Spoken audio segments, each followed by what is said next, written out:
മക്കളെ അപ്പോൾ നമ്മൾ അടിപൊളിയായിട്ട് +1 പഠിച്ച് മുന്നോട്ട് പോയിക്കൊണ്ടിരിക്കുകയാണ്. നമ്മുടെ വീക്കിലി പ്ലാനുകളൊക്കെ നമുക്ക് അപ്ഡേറ്റ് ചെയ്ത് തന്നിട്ടുണ്ട്. അപ്പോൾ പലരും പറഞ്ഞു ഇതുപോലെ വീക്കിലി പ്ലാനുകളും കാര്യങ്ങളൊക്കെ വേണം, നല്ല രീതിയിൽ പഠിക്കാൻ പറ്റുന്നുണ്ട് എന്നൊക്കെ പറഞ്ഞു. അതെന്തുകൊണ്ടാണ് നിങ്ങൾ നല്ല രീതിയിൽ ആ വീക്കിലി പ്ലാനുകളും കാര്യങ്ങളൊക്കെ അക്സെപ്റ്റ് ചെയ്ത് പഠിക്കാൻ, നല്ല ഹാർഡ് വർക്ക് ചെയ്ത് പഠിക്കാൻ റെഡി ആയതുകൊണ്ടാണ്.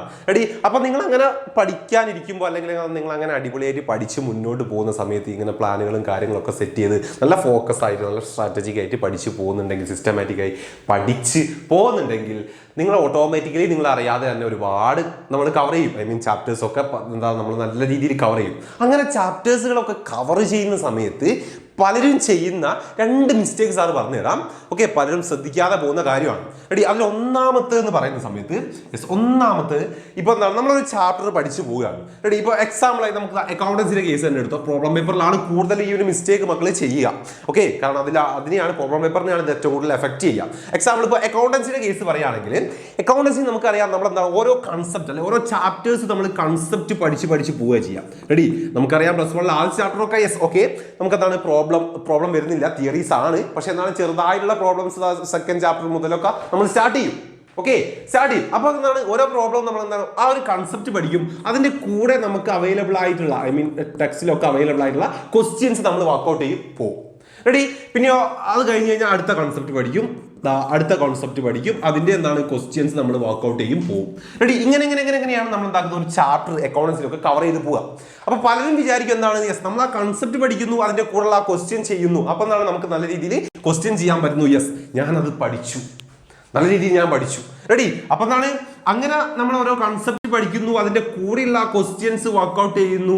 അങ്ങനെ നമ്മൾ എന്താണ് ഒരു ചാപ്റ്റർ കംപ്ലീറ്റ് ചെയ്യുമ്പോൾ പലരും വിചാരിക്കും ഞാൻ എല്ലാ കൺസെപ്റ്റും എനിക്ക് അറിയാലോ, അതിന്റെ കൂടെയുള്ള ക്വസ്റ്റ്യൻസ് ഒക്കെ ഞാൻ നന്നായി ചെയ്യുന്നുണ്ടല്ലോ, അപ്പൊ എന്താണ് ഞാൻ ആ ചാപ്റ്റർ പഠിച്ചു എന്ന് പലരും വിചാരിക്കും. പക്ഷെ ഒരിക്കലും അങ്ങനെയല്ല. നമ്മളിവിടെ ഈ ഒരു കൺസെപ്റ്റ് പഠിക്കുമ്പോൾ അതിന്റെ കൂടെയുള്ള ക്വസ്റ്റ്യൻസ് നമ്മൾ വർക്ക്ഔട്ട് ചെയ്യണം, നന്നായിട്ട് പഠിക്കണം.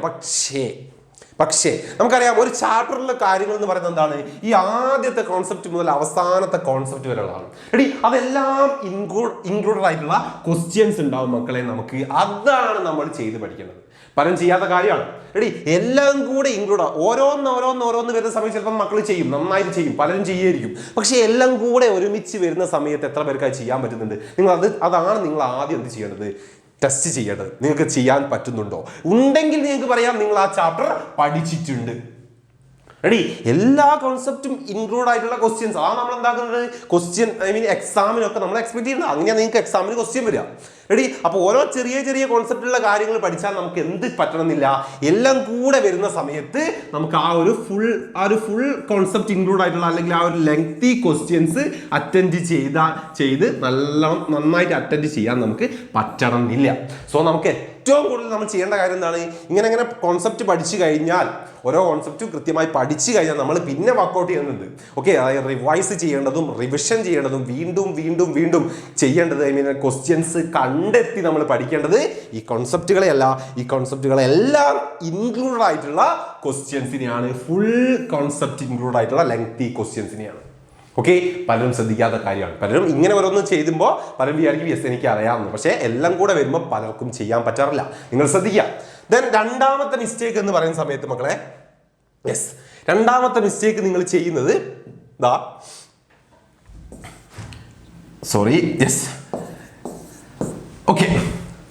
രണ്ടാമത്തെ മിസ്റ്റേക്ക് നിങ്ങൾ മെയിനായിട്ട് ചെയ്യുന്നത് ഇപ്പൊ പറഞ്ഞ പോലെ തന്നെയാണ്. നമ്മൾ OMR ക്വസ്റ്റ്യൻസ് പലരും എന്താക്കുന്നില്ല, ശ്രദ്ധിക്കുന്നില്ല. പലരും വേണ്ട രീതിയിൽ ഇമ്പോർട്ടൻസ് കൊടുക്കുന്നില്ല. തിയറി പഠിച്ചിട്ട് പലരും പറയും എനിക്കറിയാം OMR വന്നാൽ ഞാൻ എന്താക്കുന്നു അടിപൊളിയായിട്ട് ഞാൻ എഴുതും എന്ന് പലരും പറയും. പക്ഷേ വെറുതെയാണ്. തിയറി അറിഞ്ഞാൽ നമുക്ക് എന്താക്കാൻ പറ്റില്ല, OMR നല്ല രീതിയിൽ ചെയ്യാൻ പറ്റില്ല.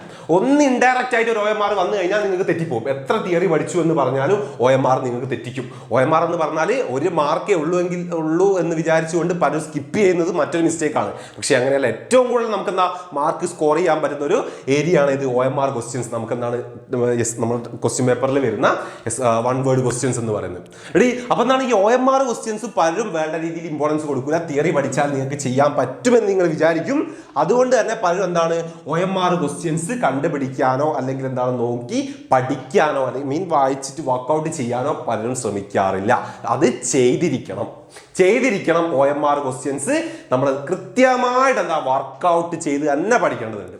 ഓക്കെ, നമ്മൾ എന്താ പ്രീവിയസ് ഇയർ ക്വസ്റ്റ്യൻ പേപ്പറിലായതും അല്ലെങ്കിൽ നമുക്ക് കിട്ടാവുന്ന എല്ലാ ക്വസ്റ്റ്യൻസും ഒരു ചാപ്റ്ററിലെ എന്തെല്ലാം രീതിയിൽ OMR ക്വസ്റ്റ്യൻസ് നമുക്ക് വരാൻ ചാൻസ് ഉണ്ട് അതൊക്കെ നമ്മൾ എന്താ നിർബന്ധമായിട്ടും പഠിച്ചിരിക്കേണ്ടതുണ്ട്. ഈ 2 മിസ്റ്റേക്ക് പലരും ചെയ്യുന്നതാണ്, ഓക്കെ, കാണുന്നതാണ് ഞങ്ങൾ. അതുകൊണ്ടാണ് ഈ കാര്യം പറഞ്ഞിട്ടുള്ളത്. അപ്പോൾ എന്താണ് ഇതിങ്ങനെ, ഓക്കെ, അതായത് OMR ക്വസ്റ്റ്യൻസും അതേപോലെ തന്നെ എന്താണ് ആ ഒരു ചാപ്റ്ററിലൊക്കെ എല്ലാ കാര്യങ്ങളും ഇൻക്ലൂഡ് ആയിട്ടുള്ള എല്ലാ കാര്യങ്ങളും കണക്ട് ചെയ്തുകൊണ്ടൊക്കെ നമുക്ക് എന്താണ് വ്യക്തമായിട്ടൊരു പ്രോബ്ലം ഒക്കെ വർക്കൗട്ട് ചെയ്യാൻ പറ്റുന്നുണ്ടെങ്കിൽ മാത്രമേ നിങ്ങൾ എന്താക്കാവൂ, സ്വയം വിലയിരുത്താവൂ എനിക്ക് ആ ചാപ്റ്റർ നന്നായിട്ട് അറിയാം അല്ലെങ്കിൽ ഞാൻ ആ ചാപ്റ്റർ പഠിച്ചു എന്ന്. അല്ലാതെ ഒരിക്കലും എന്താകാൻ പാടില്ല, നിങ്ങളൊരു ചാപ്റ്റർ പഠിച്ചു കഴിഞ്ഞു എന്ന് നിങ്ങൾ സ്വയം നിങ്ങളോട് പോലും പറയാൻ പാടില്ല. നിങ്ങൾ ശ്രദ്ധിക്കുക. റെഡി? അപ്പൊ സാറ് പറഞ്ഞു ഇങ്ങനത്തെ ക്വസ്റ്റ്യൻസ് അല്ലെങ്കിൽ OMR കാര്യങ്ങളൊക്കെ നിങ്ങൾക്ക് എവിടുന്ന് കിട്ടും? അതിന് ഏറ്റവും നല്ല ഓപ്ഷനാണ് നമ്മളെ ബാച്ചിലേതാ ഈ ഒരു ഫീച്ചേഴ്സ്. PYQ ആയാലും അതുപോലെ തന്നെ ചാപ്റ്റർ വൈസ് വർക്ക്ഷീറ്റ് ആയാലും നമ്മൾ ചാപ്റ്റർ വൈസ് എക്സാംസ് ആയാലും തന്നെ അതുപോലെ തന്നെ മോഡൽ എക്സാമുകളായിട്ടും നിങ്ങൾക്കുള്ള ഈ 4 ഫീച്ചേഴ്സ്, ഓക്കെ, ഇതിൽ നിങ്ങൾക്ക് അവൈലബിൾ ആണ് എല്ലാ കാര്യങ്ങളും. ഓക്കെ, OMR ആണെങ്കിൽ OMR ഫുള്ള് നിങ്ങൾക്ക് OMR അവൈലബിൾ ആവും. ചാപ്റ്റർ വൈസ് എക്സാമിലൂടെ അല്ലെങ്കിൽ ചാപ്റ്റർ വൈസ് വർക്ക്ഷീറ്റിലൂടെ OMR നിങ്ങൾക്ക് ഇഷ്ടം പോലെ കിട്ടും. അതേപോലെ തന്നെ നമുക്ക് ലെങ്തി ക്വസ്റ്റ്യൻസ് അല്ലേ, ഓരോ ചാപ്റ്ററിലെയും പ്രീവിയസ് ഇയർ ക്വസ്റ്റ്യൻസ് ആയാലും അതുപോലെ തന്നെ എന്താണ് മോഡൽ എക്സാം ക്വസ്റ്റ്യൻസ് ആയാലും NCERT റിലേറ്റഡ് ആയിട്ടുള്ള ക്വസ്റ്റ്യൻസ് ആയാലും എല്ലാം നമുക്ക് എവിടെ അവൈലബിൾ ആണ്? നമ്മുടെ ബാച്ചിലെ ഈ 4 ഫീച്ചേഴ്സ് അതിനായിട്ട് വെച്ചിട്ടുള്ളതാണ്.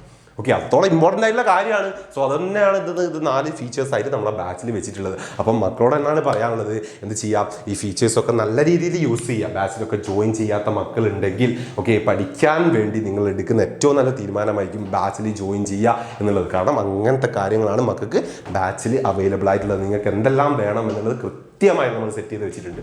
റെഡി? അപ്പം എന്താണ് ഇനിയും പഠിച്ചു തുടങ്ങാത്ത കുട്ടികളൊക്കെ ഉണ്ടെങ്കിൽ പെട്ടെന്ന് തന്നെ ബാച്ചിൽ ജോയിൻ ചെയ്ത് പഠിക്കുക. ഇതുപോലുള്ള ഫീച്ചേഴ്സൊക്കെ നല്ല രീതിയിൽ യൂസ് ചെയ്ത് മുന്നോട്ട് പോവുക. നല്ല മാർക്ക് നമുക്ക് വാങ്ങേണ്ടതുണ്ട് +1.